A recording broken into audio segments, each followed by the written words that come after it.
Good evening, parents and community members. We welcome you to this year's annual Title I parent meeting.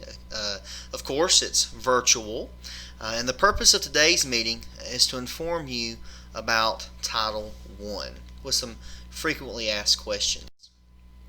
So, what is a Title I school? The Title I school is part of the Every Student Succeeds Act, and it provides federal funds through the Georgia Department of Education to school systems with high numbers of economically disadvantaged students. How do our schools spend Title I money? Money has to be spent on programs and initiatives that specifically address district and school goals. For intervention programs, it also could be spent on Chromebooks and laptops for students in grades 3 through 12, for teachers and paraprofessionals in core academic classes, and for instructional software like we're using Schoology this year. It also allows us to have parent involvement coordinators. The Wheeler County Elementary School parent involvement coordinator is Mrs. Jenny Pickle, and the Wheeler County Middle High School parent involvement coordinator is Brandon Pope. How do schools participate in Title I? They have to create school-wide reform strategies. They have to have instruction provided by professionally qualified teachers. They have to provide parental and family engagement activities.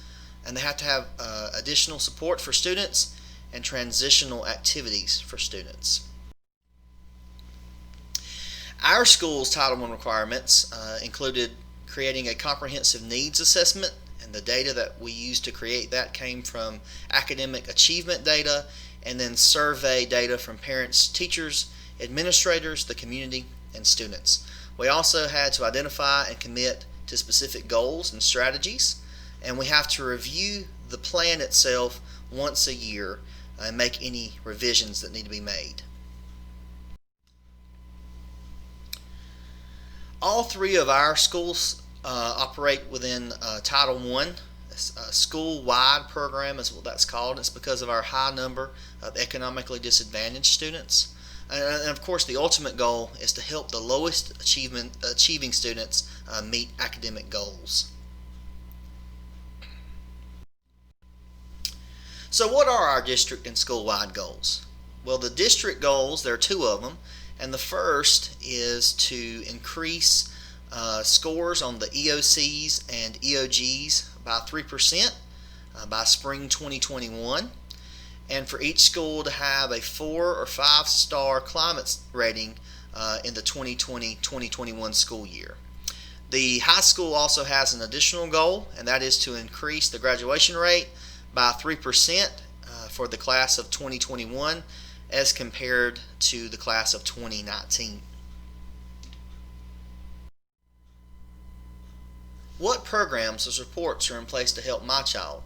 Wheeler County strives to provide high-quality curriculum and instruction in a supportive learning environment.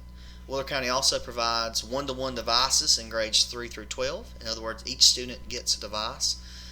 We provide parent conferences and also progress reports every 4.5 weeks.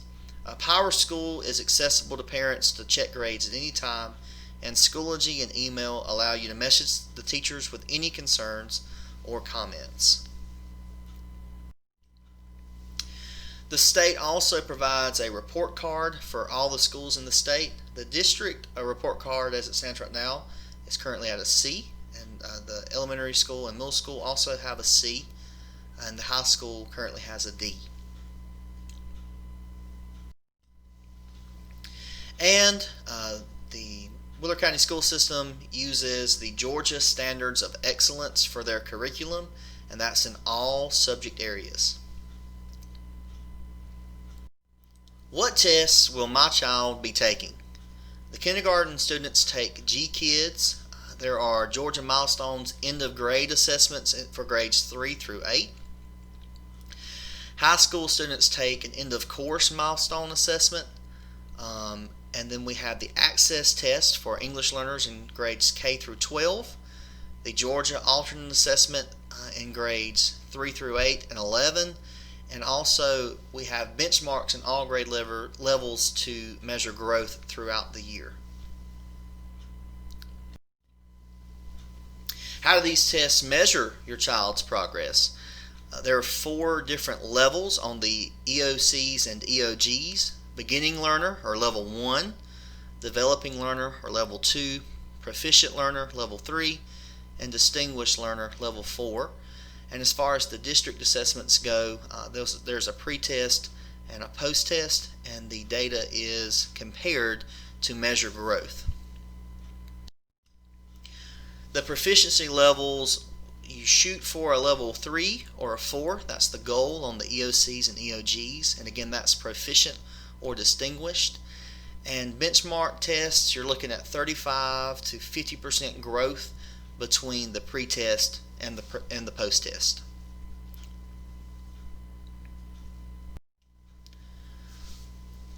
What is required by law for parent and family engagement? The Georgia Parent Engagement Program uses national PTA standards to guide parental involvement initiatives. Those standards are that the school is welcoming to all families, that they communicate effectively, they support student success, that they speak up for every child, that they share power and collaborate with the community. Our district parent and family engagement policy can be found on our district website. That's WheelerCountySchools.org. And each school also has a parent and family engagement policy located under their tab on the website. Wheeler County also has a school parent compact. A school parent compact is an agreement that parents, students, and teachers develop together. It explains how parents and teachers will work together to make sure that all students reach grade level standards. The goals are all centered around a "we will" statement, and because of COVID-19, last year's compacts are still being used this year. An updated compact was sent out with all of the enrollment packets on August 7th, 2020, but you can also find those compacts on the school website and posted in the school buildings. You also have the right as a parent to know if your teacher meets professional qualifications. Our professional qualifications are set by the school district. Wheeler County strives to employ teachers with clear, renewable certification. But if that must be waived, we also have a set of minimum professional qualifications. And those are that the teacher has a bachelor's degree from a Georgia PSC accredited university or college, and that they have a clearance certification or a provisional certificate.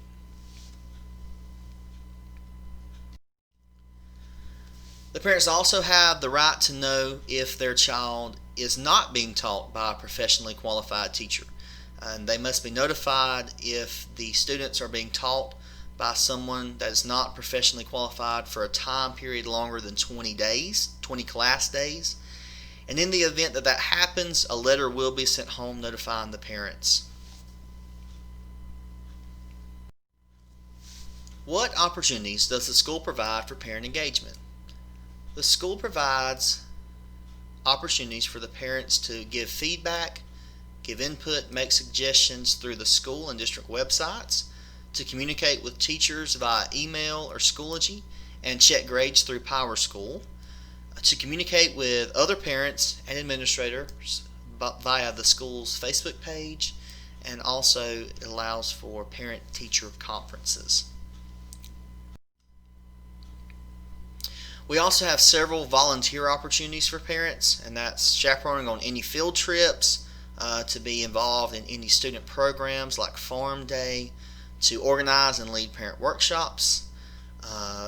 We have teacher appreciation days, and we also have school community outreach programs.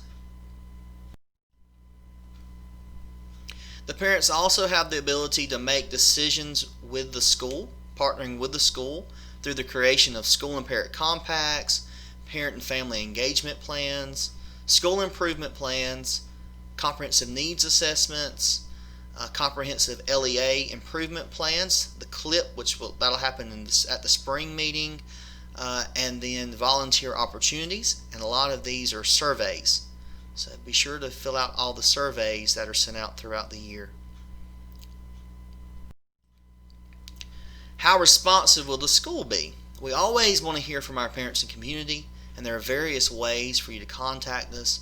You can contact us in person, via telephone, through email, through the school website, through notes to the teacher, Schoology, or Facebook. Please contact us if you have any questions. You can contact Erica Clark at the board office at 912-568-7198, or you can email her, and her email is listed. Or if you need translation services, please contact Senora Patricia Ford at the elementary school, 912-568-7159, and her email is listed as well. Thank you, and we hope that you have a marvelous evening.